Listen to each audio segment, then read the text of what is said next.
Everybody's 100% ready to take quiz one? Is today's lecture going to be on quiz one?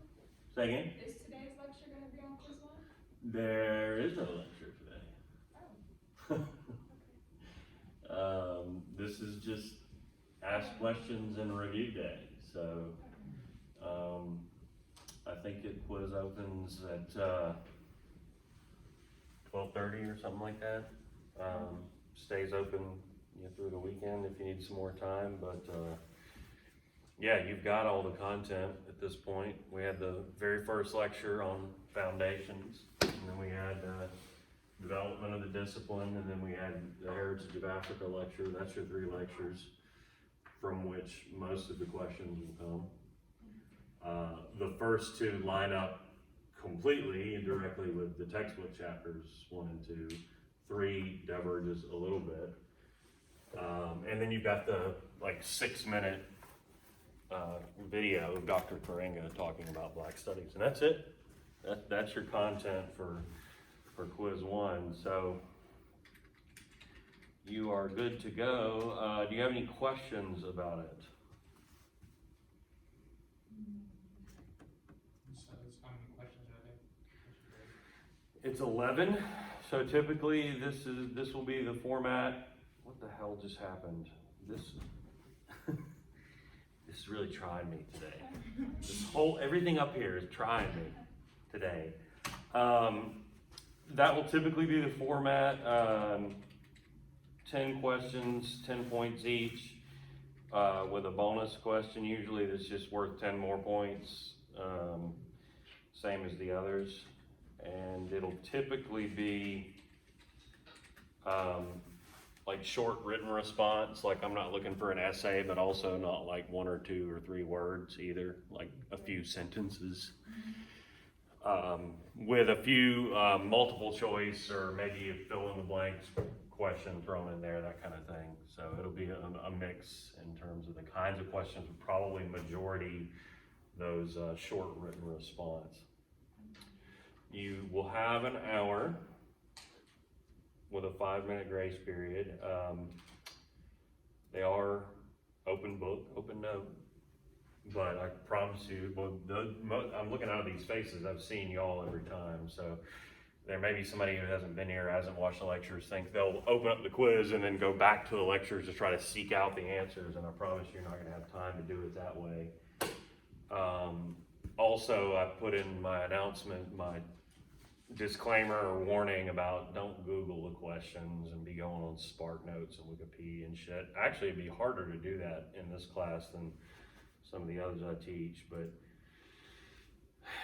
don't do that shit and plagiarize.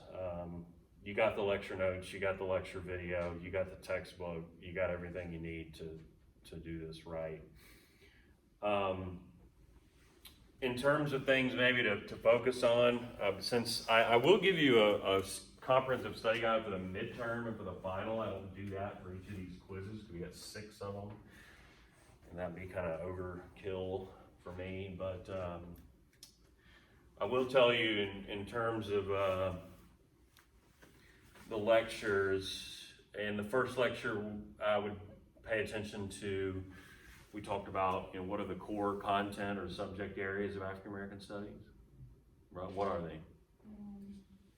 One of them I would hope would be pretty obvious since we already delved into it. Say that again? Core content or core subject areas of African American studies.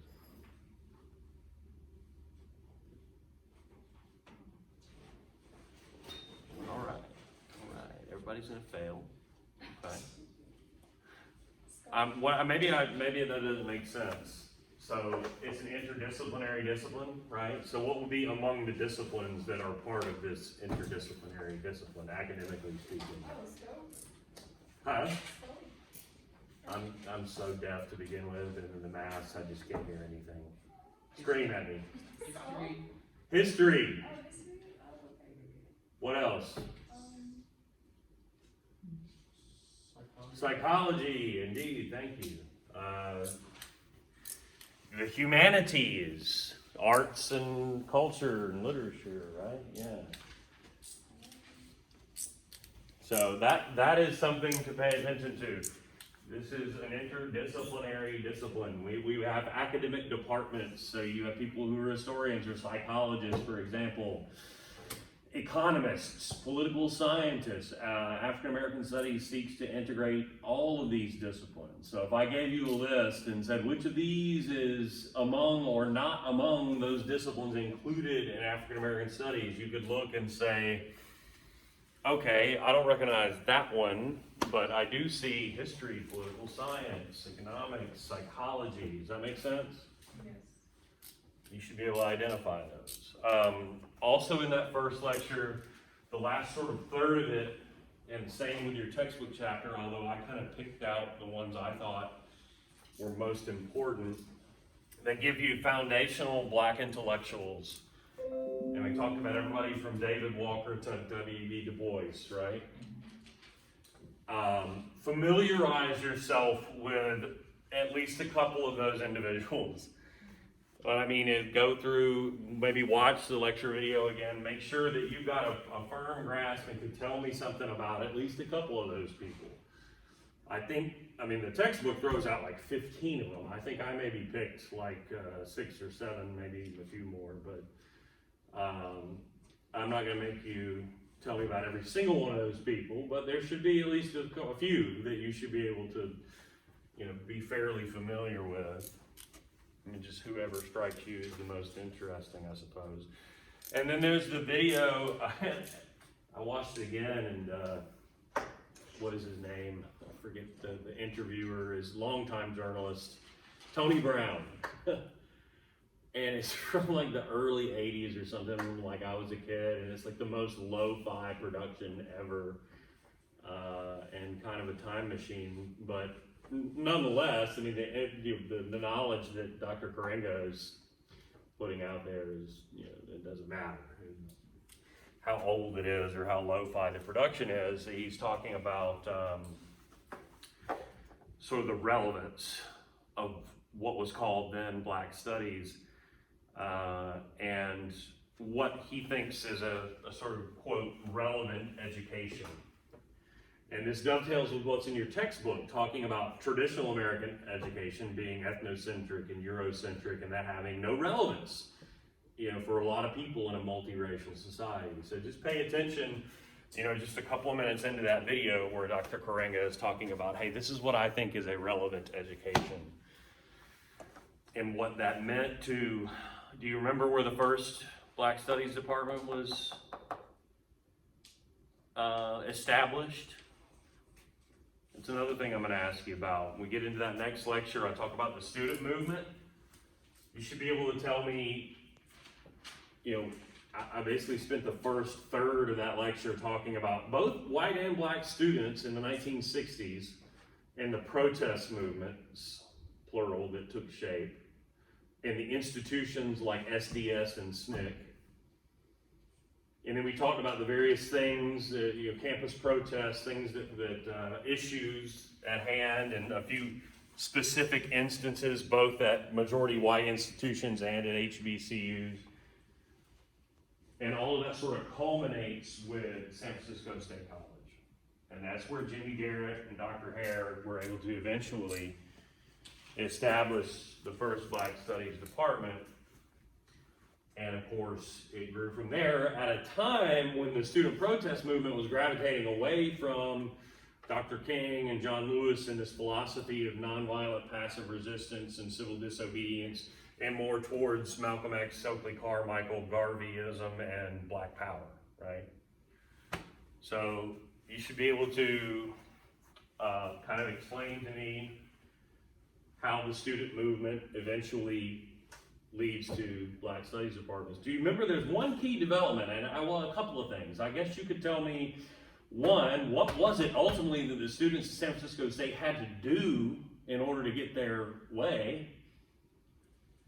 And it was something that hadn't been done by students previously up to that point in other instances. And then two, more broadly, typically where you saw African American Studies or Black Studies departments come into being, first, there were certain organizations that students formed at these colleges. You remember? Either of those things? go on strike, meaning just stop showing up for classes, the same as you would in the labor movement, stop working. One way to get your demands heard, students would engage in sit-ins in administrative buildings. That's what they did at GSU downtown. You remember the photo from Sparks Hall that I showed you? That wasn't until the 90s, granted, but, and you should remember that too, and what sparked that event and the creation of the African American Studies Department downtown GSU. But more broadly speaking, typically you saw the formation of black student unions before the creation of African American or Black Studies departments. It was the student unions that made the demands for these changes. So students, in both cases, and the ideology and the language of both of those things comes from the labor movement. Strikes and unions. That's what you have to do, though, to make your voice heard sometimes.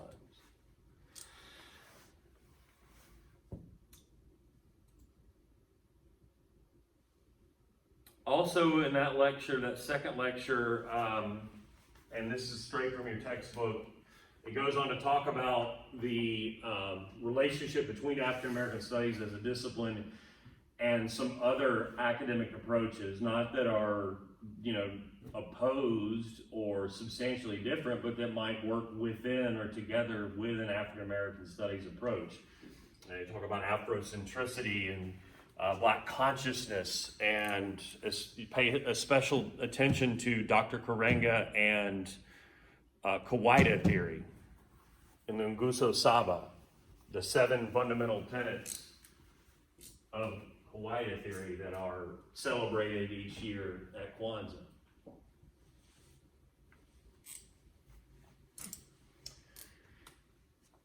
Getting back to the idea of the interdisciplinary nature of this discipline and us then taking lecture 3 and saying, okay, history is our point of departure. That's not just because I'm the historian, and yes, I'm going to spend way more time on history this semester than I am on anything else because I am a historian and that's what I know best.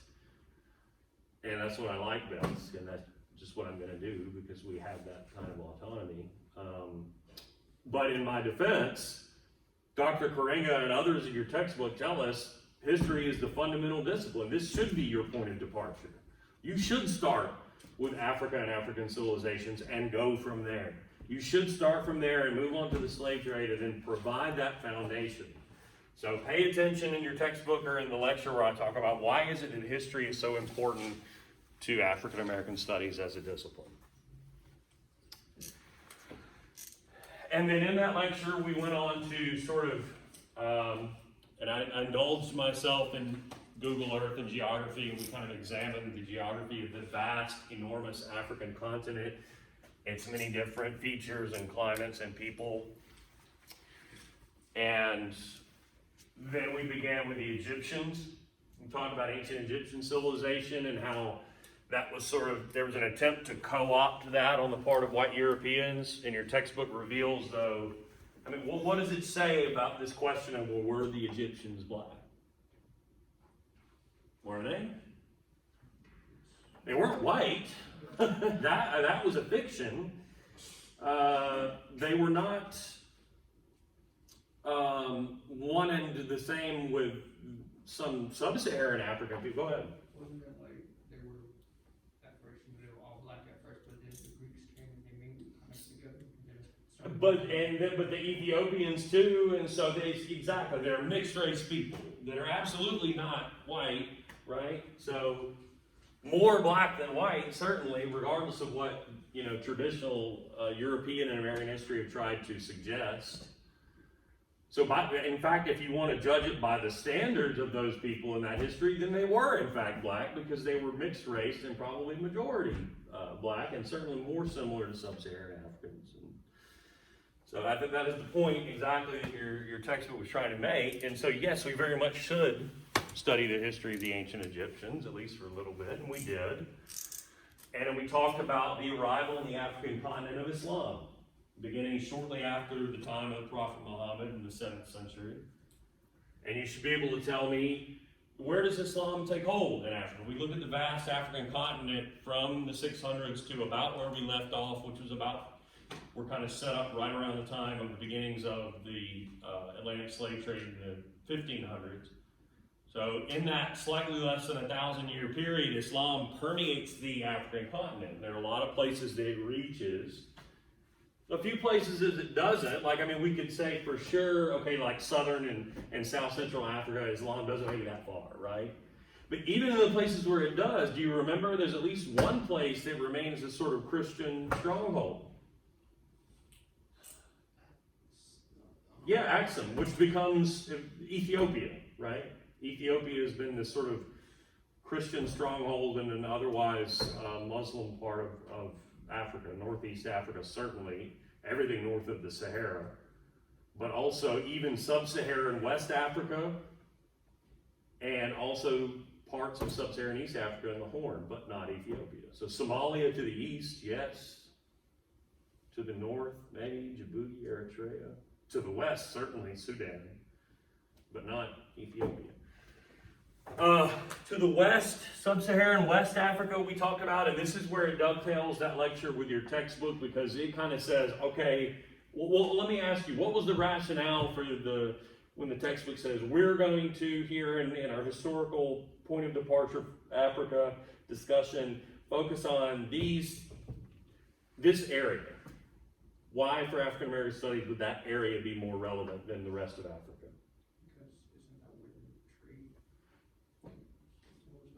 Yeah, the idea is that the probably the vast majority of people who were enslaved and brought to the New World, and then to specifically the British colonies that become America, probably came from West Africa.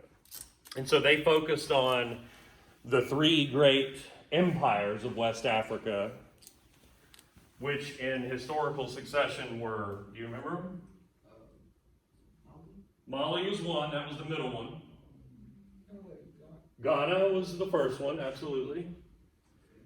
And then Songhai was the third one. The one that declines at sort of just the absolute worst possible time, which I told you is not something unique to West Africa. This sort of happens all over the world.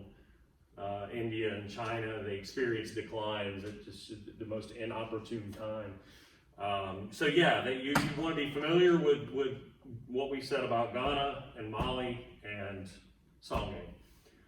And in the case of the latter two, we singled out a couple of rulers. Talked about Mansa Musa. What was significant about him? A couple of things. He was the great ruler. Now, he was not the first great ruler, but his father, Sundiata, was the first great ruler of Mali. But a couple of things you could say about Mansa Musa. You may remember it, I said it is put forth or posited by some that he might well have been, relatively speaking, the richest figure in the history of the world. What was it that enriched him and the Malian people? Gold, right? Something that Ghana before it had benefited from the trade in gold, but they didn't control the gold mines, and the Malians actually controlled the mines themselves, so they're even richer. There was another thing significant about Mansa Musa too, and this dovetails with the question I asked you just a minute ago. Religiously speaking, what was his deal? Wasn't he the one who was like cool, like accepting outside religions? Yeah, in fact, he himself converted to Islam, fostered its growth and development in the Malian realms, undertakes, there's 5 pillars of Islam, 5 fundamental tenets of Islam, and one of them says, if you're a Muslim in your lifetime, you should undertake the Hajj, the pilgrimage to Mecca, the holiest city in all of Islam, where the Kaaba is, the holiest site in the Islamic religion.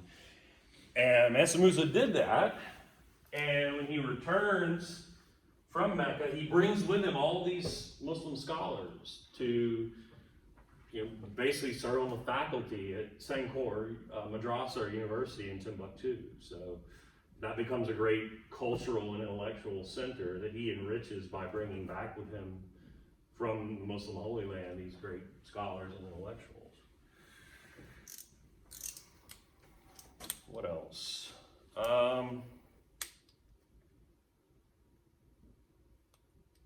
think that about covers the things that I will ask you about in the quiz. So, yes, there's a ton of information in these first 3 lectures, and don't forget to watch the little short video as well. Oh, I should restate on the schedule, because I had thought in this first lecture I'd have time to sort of talk about African civilizations and also begin our discussion of the Atlantic slave trade and the Middle Passage. And so I assigned some excerpts from Equiano talking about his experiences in the Middle Passage.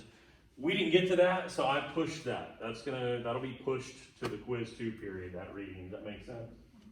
So you will watch the Karenga video, but you will not have to yet read the Ola de Equiano excerpts. Unfortunately, that means you'll have more to read for quiz 2, but at least, getting your feet wet with these quizzes, you don't have any reading outside of textbook stuff that dovetails with the lectures. I will sort of, as a forewarning, say don't get too used to that, because thinking about the course schedule, about midway through, like quizzes 3, 4, and 5, there's going to be some significant reading that you'll be doing for a few of those quizzes, in addition to textbook stuff that overlaps with the lecture, so some essays and whatnot. But for now, enjoy the fact that you don't have anything outside of the little short video. Questions? Anything? Everybody's ready to go dominate the quiz right now. Well, not right now, because it won't open for another 30 minutes, and it's fine if you're not. Like I said, it's gonna be open for a few days. If you need to take a day or two, go over your notes, re-watch the lecture videos. Although I didn't record the first one, did I? So, but unfortunately, if there's one lecture that comes almost entirely from the textbook, it's that one. So, that's chapter 1. Just, read chapter 1 with the PowerPoint open and take notes from the textbook using the PowerPoint outline. Does that make sense? Because even with chapter 1 and 2, where I followed it really closely, there's some stuff in the textbook that I didn't talk about in lecture, and I'm never going to pounce on you on a quiz or exam with questions from the textbook on stuff that I didn't discuss in here in lecture. Does that make sense? So if you're ever having to go through and kind of take notes from the textbook for a lecture you missed or whatever, the outline in the PowerPoint tells you what you need to focus on, okay? Okay, well, if y'all don't have questions, that's all I got. I just wanted to kind of, especially with this first one, say, hey, you've got a lot of information in front of you, but focus on this. And so hopefully that gives you a little bit better chance of success on quiz 1. All right.